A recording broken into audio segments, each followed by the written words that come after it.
what the coil building technique is, okay?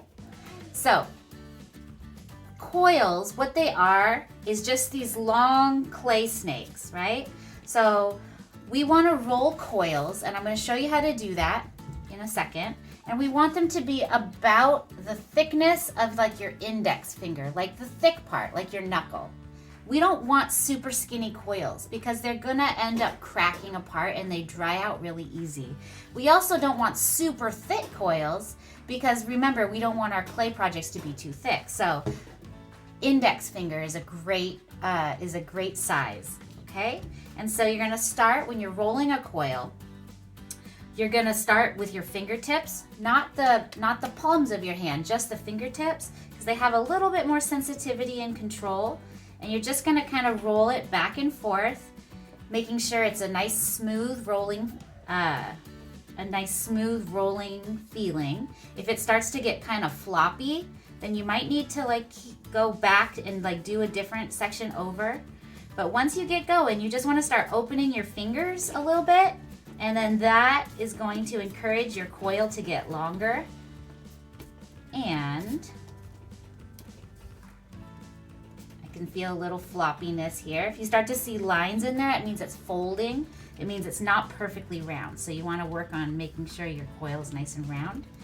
And then once you have the whole coil about the size of your finger, okay, then you can stop.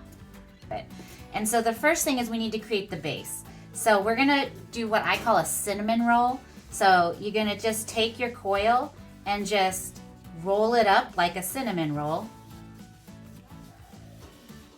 And we want it to be, so this is the size of mine, and this is a great size for it. So whenever you're working with coils, you're always smoothing out one side, okay?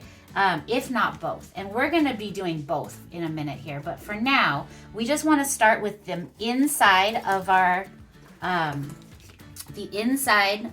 vase, right? So if this is the base, this would be the inside, this would be the outside. And we wanna take one of our tools. So these are called wooden forming tools. So you want to take a wooden forming tool. They look like a little spoon, and you want to use the side that's the back of the spoon, and we're going to blend those coils together, okay? So the first thing, before we try making it smooth and pretty, we just want to make sure it's properly blended. And so we want to be a little firm, and we're just dragging those coils over the top of each other so that they're all blended into one. That way, there's no way that water can get through the cracks, okay? So, roll up your cinnamon roll, and then I want you to use your blending or your forming tool to blend your coils together, and then use your finger to kind of smooth it out and make it nice and smooth texture.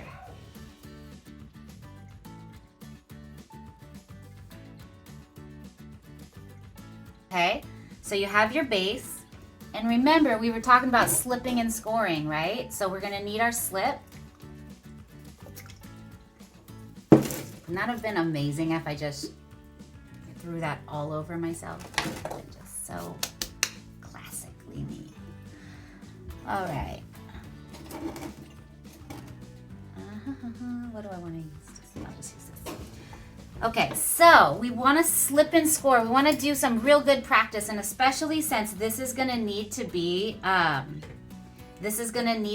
watertight. So we really want to make sure our bonding is good. So I'm going to go ahead and use my needle tool to score up around the outside edge of the base, because that's where that coil is going to be attached. So you can use your needle tool or a fork. A fork is going to be faster and probably a little bit more secure. So like I said, using that fork and just adding it to your tools is going to be really helpful. And then we also want to score up our coil. Because remember, we score both of the joining surfaces.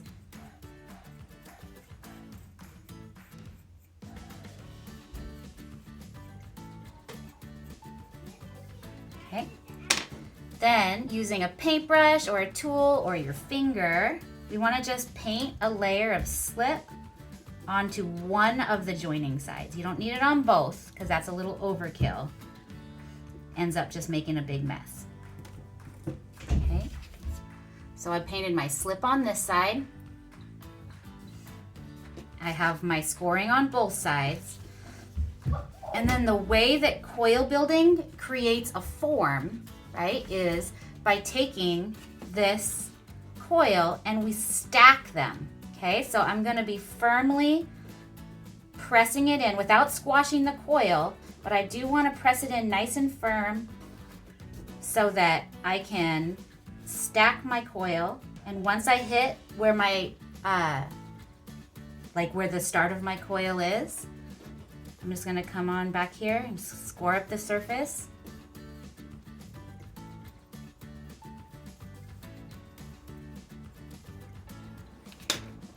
And then keep going. Okay. And so then I have my coil. I want to make sure I want to just do straight vertical stacking, right? So I want my coils to go straight up and down.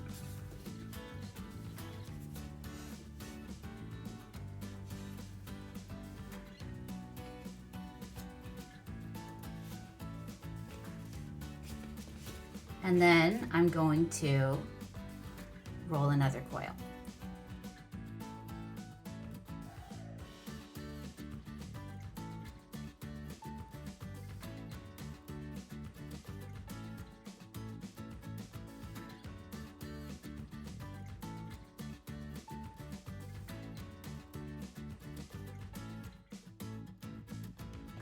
Okay, then once you have it stacked and coiled up, the next thing that you're gonna do is I want you to use that same forming tool, and we're going to work on blending these coils in. Sometimes you don't have to, sometimes we're gonna do it where we don't blend our coils, but we are for sure going to do that to blend them today, okay? Because I'm gonna, like I said, this assignment, I'm gonna lead you through a couple very important ways of using coils, and then we'll get to you using them in your own style later, okay? So we want to take and support the outside of our vessel, and then use that back of the spoon part of your forming tool. And I'm just kind of holding my hand against here so I don't blow my walls all into a weird shape. I want to keep them nice and straight, so I'm supporting it. And I'm going in here with this tool and blending out the inside. I'm not worried about if it's looking ugly or messy yet, because I can always clean it up. But if your vase leaks water, it's gonna be useless, right? So we wanna make sure that we're doing a really good job blending out those coils.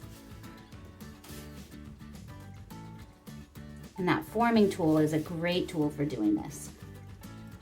You also want to make sure that you don't forget to blend your bottom coil into the base. So you want to make sure that there are no cracks. Okay, so now we're going to be supporting the inside. And as I move kind of up the walls, blending those coils, I'm making sure that the inside isn't getting squished or pushed in, because remember, I want to have nice straight vertical walls. Think a bottle.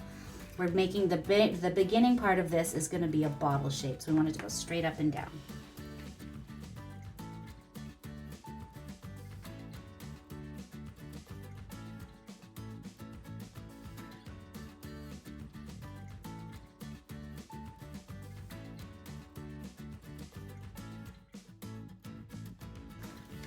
So you guys have a little metal tool similar to this.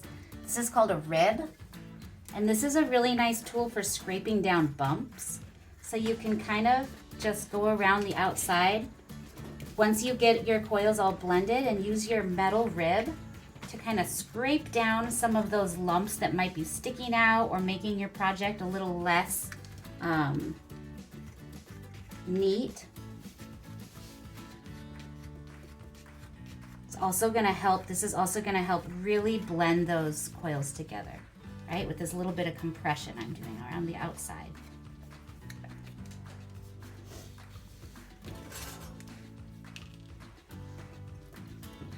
All right, so this is the base of my coil vase, okay? So we are going to pick up at this point on Thursday. So what I want you guys to do is right now with your time, oh, you can look at the bottom, yeah. So my cinnamon roll is still there, and that's okay if yours is too. It's also okay if you want to get rid of it. And so your job today is to get to this point, wrap it in a bag really good because coil projects should not dry out, okay? You want to keep them nice and moist.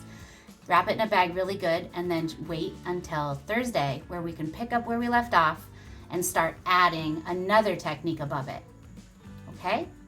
So we want to get about 3.5 or 4 inches of coiling done and then stop.